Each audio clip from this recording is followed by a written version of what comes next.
আপনাদের জানাইতে চাই, এই যে নাসিরউদ্দিন পাটোয়ারি এবং সার্জিস আলমের উপরে যে হামলা হয়েছিল, সেই হামলায় আলিফ নামে আমাদের ছাত্র শক্তির একজন সংগঠকের চোখ নষ্ট করে দেওয়া হয়েছে।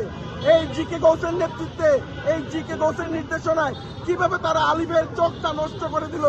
আজকে এই জিকে গৌসের সন্তান তো আলিফের চাইতে বড়, আলিফ তো তার সন্তানের চাইতেও ছোট।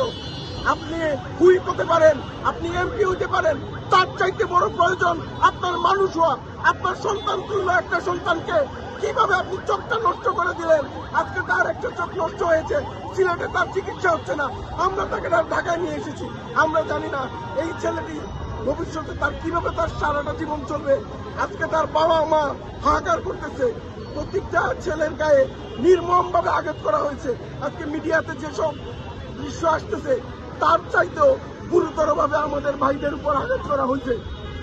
আজকে আমি তারেক রহমানকে বলবো, স্পষ্টত বলবো, আপনি বলেন আপনার একটা প্ল্যান আছে বাংলাদেশকে নিয়ে। কি আপনার প্ল্যান?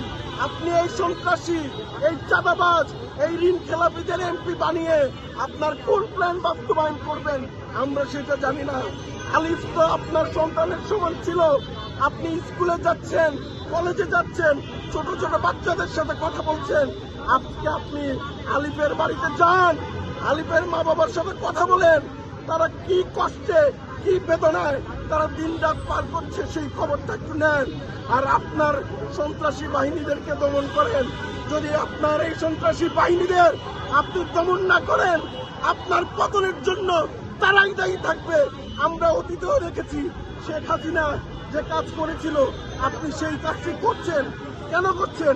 এই বাংলাদেশ তো গণঅভ্যুত্থান পরবর্তী বাংলাদেশ।